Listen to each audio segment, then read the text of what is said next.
नमस्कार students, Rajesh sir classes में आपका स्वागत है। यदि आप अभी तक चैनल को सब्सक्राइब नहीं किए तो चैनल को सब्सक्राइब कर दीजिए और घंटी की बटन ज़रूर दबा दीजिए, जिससे आने वाली वीडियो की अपडेट आपको मिलती रहे। वीडियो को लाइक और शेयर करें। फिजिक्स क्लास 12 चैप्टर 1 वैद्युत आवेश तथा क्षेत्र पार्ट 1 भूमिका इंट्रोडक्शन।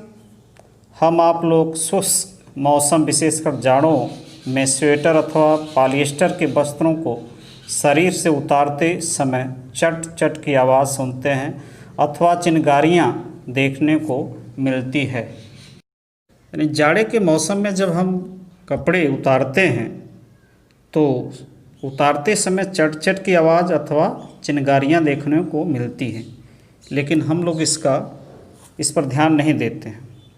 वर्षा के मौसम में आकाश में गर्जन के समय चमक दिखाई देता है।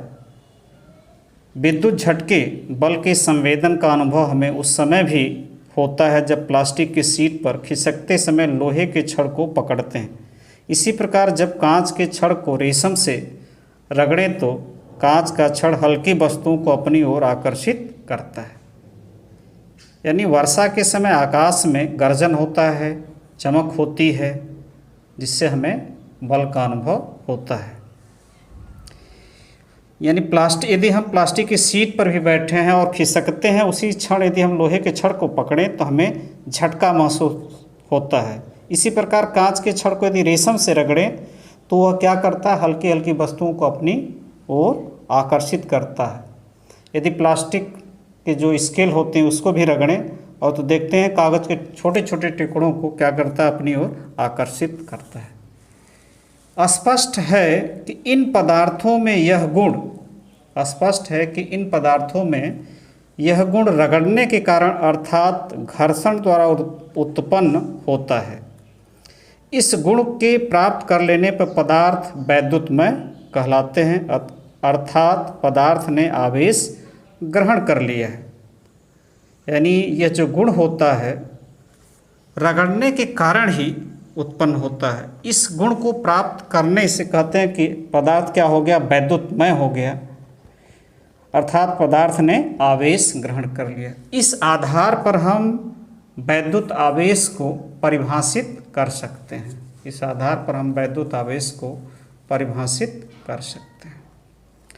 वैद्युत आवेश पदार्थ का वह गुण है जिसके कारण वह अन्य पदार्थों के साथ बल का अनुभव करता है। वैद्युत आवेश पदार्थ का वह गुण है जिसके कारण वह अन्य पदार्थों के साथ बल का अनुभव करता है। जैसे स्केल को हमने रगड़ा और उसको यदि वह छोटे छोटे पदार्थों को अपनी तरफ आकर्षित करता है, यानी बल लगाता है, बल लगाकर उसे अपनी तरफ खींचता है। आवेश इसे क्यू से प्रदर्शित करते हैं, इसका मात्रक कूलाम होता है। यह एक अदिश राशि, इसे क्यू से प्रदर्शित करते हैं, इसका मात्रक कूलाम होता है। यह क्या है, एक अदिश राशि है। किसी पदार्थ के परमाणु तीन मूल कणों इलेक्ट्रॉन, प्रोटॉन तथा न्यूट्रॉन से मिलकर बने होते हैं। यानी इलेक्ट्रॉन, प्रोटॉन और न्यूट्रॉन से बने होते हैं। प्रोटॉन तथा न्यूट्रॉन परमाणु के नाभिक में स्थित होता है, जिसे न्यूक्लियन भी कहते हैं।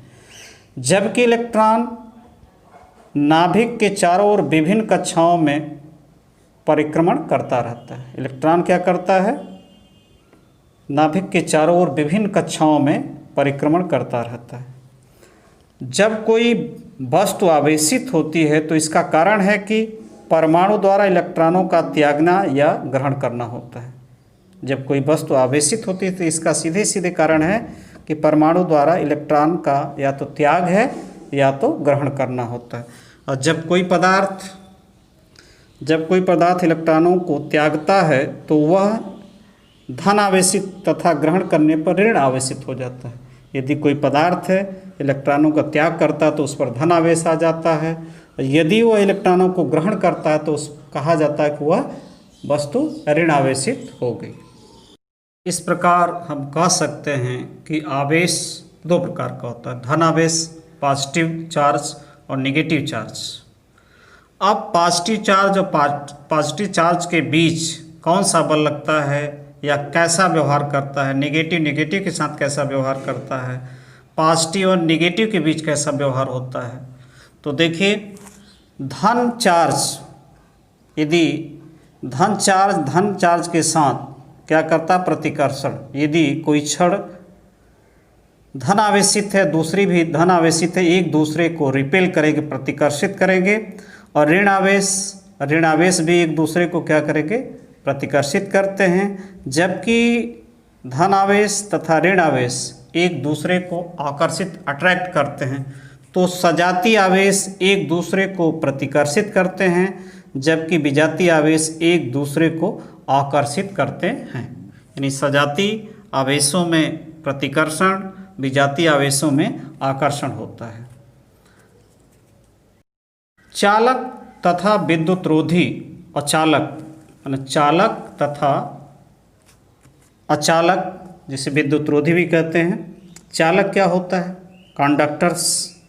वे पदार्थ जिनमें आवेश एक स्थान से दूसरे स्थान को सुगमता से प्रवाहित हो जाता है, उसे विद्युत के चालक कहते हैं। यानी वे पदार्थ जिनमें आवेश क्या होता है, एक स्थान से दूसरे स्थान को सुगमता से प्रवाहित हो जाता है, तो विद्युत के चालक कहलाते हैं। जबकि धातुएं, अम्लीय जल, लवणों के जलीय विलयन, मनुष्य का शरीर तथा पृथ्वी आदि विद्युत के चालक हैं। यानी जितनी धातुएं हैं, अम्लीय जल है, लवणों के जलीय विलयन है, मनुष्य का शरीर, पृथ्वी आदि विद्युत के चालक होते हैं। शुद्ध जल विद्युत का अचालक होता है, यानी विद्युत रोधी होता है। अब विद्युत रोधी इंसुलेटर्स, इसे अचालक भी कहते हैं। तो देखिए, वे पदार्थ जिनमें से आवेश का प्रवाह नहीं हो सकता, वे पदार्थ जिनमें से आवेश का प्रवाह नहीं हो सकता, विद्युत रोधी कहलाते हैं। कांच, आबनूस, रेशम, मोम, सूखी लकड़ी, लाख, रबर इत्यादि विद्युत रोधी हैं। वे पदार्थ जिनमें से आवेश का प्रवाह नहीं हो सकता, विद्युत रोधी कहलाते हैं। कांच, आबनूस, रेशम, मोम, सूखी लकड़ी, लाख, रबर इत्यादि क्या होते हैं, विद्युत रोधी होते हैं, यानी अचालक होते हैं। इन दोनों के बीच एक होता है अर्धचालक। इन दोनों के बीच, यानी चालक तथा विद्युत रोधी के बीच एक होता है अर्धचालक, सेमी कंडक्टर। क्या होता है, सेमी कंडक्टर। तो देखिए, सेमी कंडक्टर्स क्या होते हैं। कुछ पदार्थ ऐसे भी हैं जो सामान्य अवस्था में अचालक हैं। कुछ पदार्थ ऐसे हैं जो सामान्य अवस्था में अचालक यानी विद्युत रोधी हैं, परंतु उनमें कुछ अपद्रव्य मिला देने पर चालक बन जाते हैं। यानी उसमें कुछ अपद्रव्य मिला दीजिए तो क्या बन जाते हैं, चालक बन जाते हैं। इन्हें अर्धचालक कहते हैं। इन्हें क्या कहते हैं, अर्धचालक कहते हैं। जैसे सिलिकॉन, जर्मेनियम आदि, इनका उपयोग ट्रांजिस्टर, टेलीविज़न आदि में किया जाता है। यानी इन्हें अर्धचालक कहते हैं। जैसे सिलिकॉन, जर्मेनियम आदि, इनका उपयोग ट्रांजिस्टर, टेलीविज़न आदि में किया जाता है। अब है प्रेरण द्वारा आवेश, यानी चार्जिंग बाय इंडक्शन। प्रेरण द्वारा आवेशन, चार्जिंग बाय इंडक्शन। किसी अनावेशित वस्तु से स्पर्श कराए बिना ही अनावेशित वस्तु को आवेशित करने की विधि को प्रेरण द्वारा आवेशन कहते हैं। यानी किसी अनावेशित वस्तु से स्पर्श कराए बिना ही अनावेशित वस्तु को आवेशित करने की विधि को प्रेरण द्वारा आवेशन करते हैं। यानी कोई वस्तु आवेशित नहीं है, बिना स्पर्श कराए बिना ही उसको आवेशित करना ही प्रेरण द्वारा आवेशन कहलाता है। प्रेरण द्वारा आवेशन विधि में अनावेशित वस्तु पर आवेशित वस्तु का विपरीत आवेश उत्पन्न होता है। प्रेरण द्वारा आवेशन विधि में अनावेशित वस्तु पर आवेशित वस्तु का विपरीत, यानी यदि आवेशित वस्तु पर ऋण चार्ज है तो अनावेशित वस्तु पर धन, इस पर धन चार्ज रहेगा तो अनावेशित वस्तु पर ऋण चार्ज उत्पन्न होगा। प्रेरण द्वारा आवेशन को निम्न उदाहरण द्वारा स्पष्ट रूप से समझा जा सकता है। यानी जो प्रेरण द्वारा आवेशन होता है उसको इस उदाहरण जो दिया गया है आसानी से आप समझ सकते हैं। चित्र ए में किसी विद्युतरोधी धातु के स्टैंड पर कोई अनावेशित वस्तु का गोला रखा गया। चित्र ए में ये जो स्टैंड है इसका विद्युतरोधी है, यानी मान लीजिए लकड़ी का या प्लास्टिक का है। और चित्र बी में इस गोले के निकट एक ऋण आवेशित छड़ है। चित्र बी में क्या है, इस जो रखा गया है गोला, इसके निकट एक ऋण आवेशित छड़ लाते हैं। क्या करते हैं, एक ऋण आवेशित छड़ को लाते हैं। गोले के मुक्त इलेक्ट्रॉन प्रतिकर्षण के कारण दूर जाकर दूरस्थ सिरे पर एकत्र हो जाते हैं। यानी इस इलेक्ट्रॉनों के प्रतिकर्षण के कारण जो गोले में इलेक्ट्रॉन होते हैं ये क्या करते हैं, ये दूर जाते हैं। और जब ये दूर जाएंगे तो इसके जो पॉजिटिव चार्ज होंगे इसके तरफ नज़दीक आएंगे। पास का सिरा इलेक्ट्रॉन की कमी के कारण, ये पास का सिरा जो इलेक्ट्रॉन की कमी के कारण क्या हो जाता है, धनावेशित। जबकि जब गोले की धातु के मुक्त इलेक्ट्रॉनों पर लगने वाला नेट बल शून्य हो जाता है तो आवेश के वितरण की यह प्रक्रिया बंद हो जाती है। यानी जब गोले के धातु के मुक्त इलेक्ट्रॉनों पर लगने वाला नेट बल शून्य हो जाता है तो आवेश के वितरण की यह प्रक्रिया बंद हो जाती है। ज्यों ही हम छड़ को लाते हैं तो इसके प्रतिकर्षण के कारण क्या होता है, जो इस साइड के इलेक्ट्रॉन होते हैं वो दूर चले जाते हैं, तो यहाँ पॉजिटिव चार्ज आ जाता है। यह क्रिया तब तक हो जाती है जब तक इस पर नेट बल शून्य हो जाता है। नेट बल शून्य हो जाता है तो ये प्रक्रिया क्या होती है, बंद हो जाती है। अब यदि किसी चालक तार द्वारा इसको भूमि से जोड़ दिया जाए, पृथ्वी से जोड़ दिया जाए, तो हम जानते हैं पृथ्वी क्या होती है, विद्युत की चालक होती है। तो जितने भी इलेक्ट्रॉन होते हैं वो इसके द्वारा भूमि में चले जाते हैं। इसके द्वारा चालक तार द्वारा क्या होते हैं, जितने भी इलेक्ट्रॉन यहाँ से होते हैं वो भूमि में चले जाते हैं। और अब चित्र डी में देखिए, चित्र डी में अब हम इस कनेक्शन को हटा दें। इस कनेक्शन को, जो ये कनेक्शन है चालक तार लगाया भूमि से, इसको हटा दें। तो जब हटा देंगे तो यहाँ केवल धन चार्ज ही बचेगा, क्योंकि यहाँ जो ऋण चार्ज थे इसको तार जोड़ने पर सब चले गए भूमि में। अब हमने हटा दिया, यहाँ से क्या किया, हटा दिया गया, तो इस पर क्या हो गए, धन चार्ज आ गए। इस पर क्या हो गए, धन चार्ज आ गए। अब ज्यों ही हम इस छड़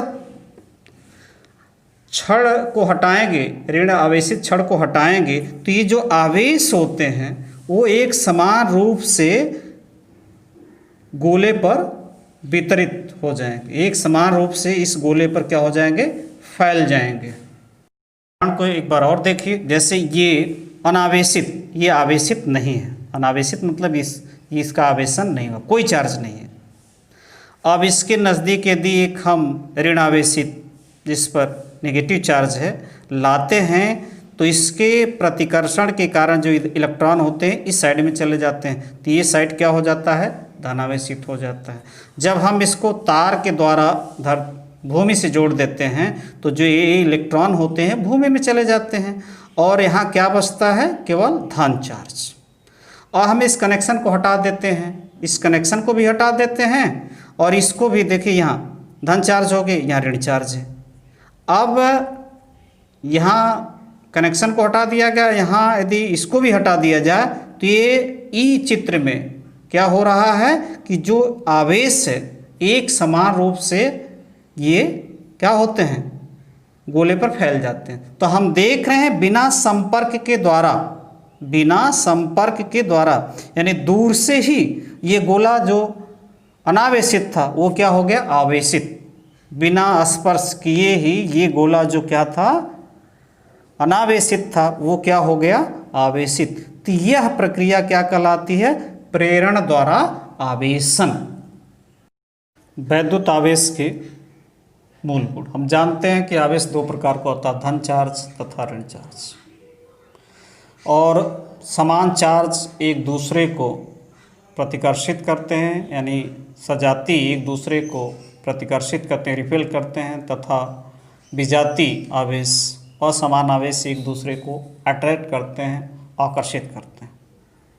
लेकिन इन गुणों के अलावा भी आवेश के और गुण होते हैं जिसका अध्ययन हम करेंगे। तो पहला है आवेशों की योज्यता, यानी आवेशों को जोड़ना, एडिशन ऑफ चार्जेस। यदि किसी निकाय में दो बिंदु आवेश Q1 तथा Q2 हो तो निकाय का कुल आवेश Q1 तथा Q2 को बीजगणितीय रीति से जोड़ने पर प्राप्त होता है। यानी किसी निकाय के दो आवेश Q1 तथा Q2 हो तो उसको बीजगणितीय रीति से आसानी से हम जोड़ सकते हैं। अर्थात आवेशों को वास्तविक संख्याओं की भांति जोड़ा जा सकता है। आवेशों को क्या किया जाता है, जैसे हम संख्याओं को जोड़ते हैं उसी विधि से इसको जोड़ सकते हैं, क्योंकि आवेश क्या है, एक अदिश राशि। आवेश क्या है, एक अदिश राशि। यदि किसी निकाय में n आवेश Q1, Q2, Q3 up to Qn है तो निकाय का कुल आवेश Q1 plus Q2 plus Q3 plus Qn है। आवेश धनात्मक तथा ऋणात्मक होता है, अतः जोड़ते समय उचित चिन्ह का प्रयोग करना होता है। यानी आवेश क्या होता है, धन चार्ज होता है और ऋण चार्ज भी होता है। तो जोड़ते समय हम इसका ध्यान रखेंगे कि उचित चिन्ह का प्रयोग ही कर सकते हैं। जैसे मान लीजिए किसी निकाय का चार्ज -2 +3 -4 -6 और -8 है। किसी निकाय पर इतने चार्ज हैं, -2 +3 -4 -6 और -8। तो इसका योग जो होगा, तो ये ध्यान देंगे कि उचित चिन्ह के साथ इनको जोड़ा जाए। ऐसे +8, तो ये हो जाएगा -2 +3, ये -4, ये -6 और ये +8। तो माइनस एक साथ हो जाएंगे, माइनस क्या होंगे, एक साथ हो जाएंगे, -12 हो जाएगा। ये माइनस माइनस के साथ जुड़ेगा और ये क्या होंगे, ये हो जाएंगे 11 और ये फाइनल क्या होगा, -1। यानी इतने कूलाम, मान लीजिए कूलाम में है तो इतने कूलाम आवेश हैं तो इनका योग क्या होगा, -1 कूलाम। यानी उस पर कौन सा चार्ज है, फाइनल रिजल्ट जो है उसका क्या है, वो माइनस चार्ज है, वो निकाय क्या है, माइनस चार्ज में है। वैद्युत आवेश का संरक्षण, यानी यह आवेश का दूसरा गुण। जब दो वस्तुएं परस्पर रगड़ी जाती हैं तो एक वस्तु से दूसरी वस्तु में इलेक्ट्रॉनों का स्थानांतरण होता है, कोई नया आवेश उत्पन्न नहीं होता है और न ही आवेश नष्ट होता है। अर्थात एक वस्तु जितना आवेश प्राप्त करती है दूसरी वस्तु उतना ही आवेश खोती है। इससे स्पष्ट है कि वैद्युत आवेश न तो उत्पन्न किया जा सकता है और न ही नष्ट किया जा सकता है। यह वैद्युत आवेश के संरक्षण का नियम कहलाता है। यानी हम वैद्युत आवेश को न तो उत्पन्न कर सकते हैं और न ही नष्ट कर सकते हैं। केवल वैद्युत आवेश का स्थानांतरण एक वस्तु से दूसरी वस्तु में होता है। कोई वस्तु जितना खोती है आवेश, दूसरी वस्तु उतना प्राप्त करती है। प्रकृति में किसी भी घटना में जहाँ आवेश का आदान प्रदान होता है, इस नियम का उल्लंघन नहीं पाया जाता है।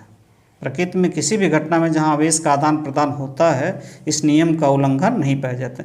यानी कोई वस्तु जितनी आवेश खोती है, दूसरी वस्तु उतना आवेश प्राप्त करती है। अब अगला है वैद्युत आवेश का क्वांटमीकरण। वैद्युत आवेश का क्वांटमीकरण। तो देखिए वैद्युत आवेश का क्वांटमीकरण क्या है। वैद्युत आवेश का क्वांटमीकरण, प्रकृति ने हमें आवेश का एक मात्रक प्रदान किया है। प्रकृति ने हमें आवेश का एक मात्रक प्रदान किया है। यह वह छोटे से छोटा आवेश है जो कि किसी एक आवेशित कण पर हो सकता है। आवेश की इस न्यूनतम मात्रा को ई से प्रदर्शित करते हैं। यानी प्रकृति ने हमें आवेश का एक मात्रक प्रदान किया है। यह वह छोटे से छोटा आवेश है जो कि किसी एक आवेशित कण पर हो सकता है। आवेश की इस न्यूनतम मात्रा को ई से प्रदर्शित करते हैं। प्रकृति में ई से छोटा आवेश नहीं पाया जाता, यानी इस नेचर में ई से छोटा आवेश कोई नहीं पाया जाता। यदि हम किसी भी आवेशित वस्तु जैसे कोई आवेशित गोली अथवा आवेशित बूंद अथवा आवेशित कण जैसे इलेक्ट्रॉन, प्रोटॉन अथवा आयन के आवेश को नापें तो उसका आवेश सदैव ई का पूर्ण गुणज होता है। उसका आवेश क्या होगा? ई का पूर्ण गुणज ही होगा। जैसे किसी पर एक इलेक्ट्रॉन चार्ज हो सकता है, 2 चार्ज हो सकता है, 3 चार्ज हो सकता है, 4 चार्ज हो सकता है, उस पर एक ये नहीं हो सकता कि 1.5 ई, ये नहीं हो सकता है। ये नहीं हो सकता है कि 2.5 इलेक्ट्रॉन, यानी पूर्ण गुणज 1, 2, 3, 4 इसी क्रम में चार्ज होता है इत्यादि। इस तथ्य को आवेश का क्वांटमीकरण कहते हैं। इस तथ्य को क्या कहते हैं? आवेश का क्वांटमीकरण कहते हैं। यानी पूर्ण संख्या होती है। वो क्या होती है? एक पूर्ण संख्या होती है। आवेश का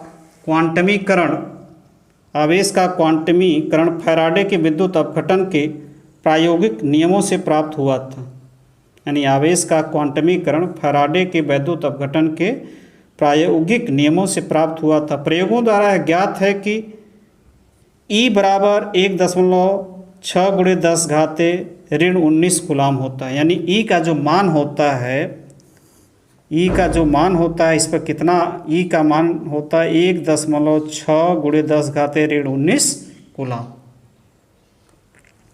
इस प्रकार यदि कोई वस्तु n इलेक्ट्रॉन त्याग देता है या n इलेक्ट्रॉन ग्रहण कर लेता है तो उस पर Q बराबर Na धन आवेश अथवा Q बराबर Na ऋण आवेश आ जाता है। यानी कोई वस्तु है, n इलेक्ट्रॉन यदि त्याग देता है तो उस पर क्या होगा?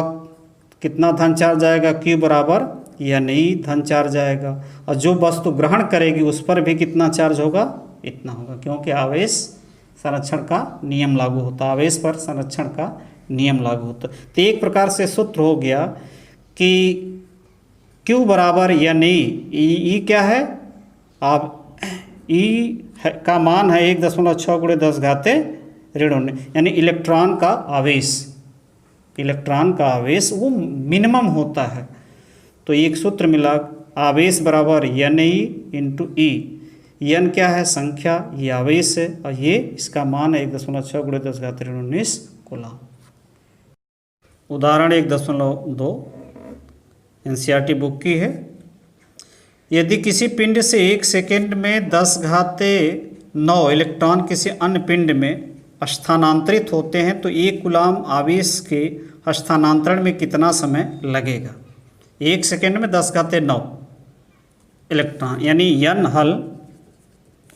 n बराबर है 10⁻9, यानी 1 सेकेंड में इतने इलेक्ट्रॉन अन्य पिंड में स्थानांतरित हो रहे हैं। तो 1 सेकेंड में दिया जाने वाला आवेश, यानी Q बराबर होता है, सूत्र क्या होता है? Q बराबर Ne। ई क्या है? इलेक्ट्रॉन का चार्ज। तो 1 सेकेंड में दिया जाने वाला आवेश क्या होगा? Q बराबर हो जाएगा Ne, और n की वैल्यू है 10⁻9 और इलेक्ट्रॉन का चार्ज है 1.6 × 10⁻⁻19 और ये कटेगा तो आ जाएगा 1.6 × 10⁻10 कूलाम। यानी 1 सेकेंड में 1.6 गुणे 10 घाते ऋण 10 कूलाम आवेश स्थानांतरित होता है। तो इसको इस प्रकार से भी लिख सकते हैं 1.6 गुणे 10 घाते ऋण 10 कूलाम आवेश स्थानांतरण में लगा समय बराबर 1 सेकेंड तो इसलिए एक कूलाम आवेश के स्थानांतरण में लगा समय क्या करेंगे, इसका भाग दे देंगे इसी में, क्योंकि इतने का मालूम है, 1 का निकालना है। तो 1/1.6 गुणे 10 घाते -10 ये आ जाएगा। सरल करने पर ये 1 में भाग देंगे 1.6 का तो 0.625 गुणे 10 घाते, ये ऊपर जाएगा धन हो जाएगा 10 सेकेंड। और इसको ऐसे लिख सकते हैं 6.25 गुणे 10 घाते 9 सेकेंड। यदि इसको दिन में बदलना चाहेंगे, यदि इसको वर्ष में बदलना चाहेंगे, तो इसमें क्या करेंगे, सेकेंड है तो पहले 60 का भाग देंगे ये मिनट में, फिर 60 का भाग देंगे ये घंटे में, फिर 24 का भाग देंगे ये दिन में बदल गया, फिर 365 का भाग देंगे तो ये क्या हो गया, वर्ष में बदल गया। और ये सरल करने पर आएगा 198 वर्ष। ये सरल करने पे कितना आएगा, 198। अब सोच लीजिए कि एक कूलाम आवेश 1 सेकेंड में क्या है, 1 सेकेंड में 10 घाते 9, 1 सेकेंड में क्या है 10 घाते 9 इलेक्ट्रॉन निकल रहे हैं। अब एक कूलाम आवेश निकलने में, स्थानांतरण करने में कितना समय लग जाएगा, आंसर तो यही है, सेकेंड में ही लिख सकते हैं। यदि वर्ष में बदलेंगे तो 198 वर्ष लग जाएंगे। यानी ये कूलाम बहुत बड़ा आवेश का बहुत बड़ा मात्रक है।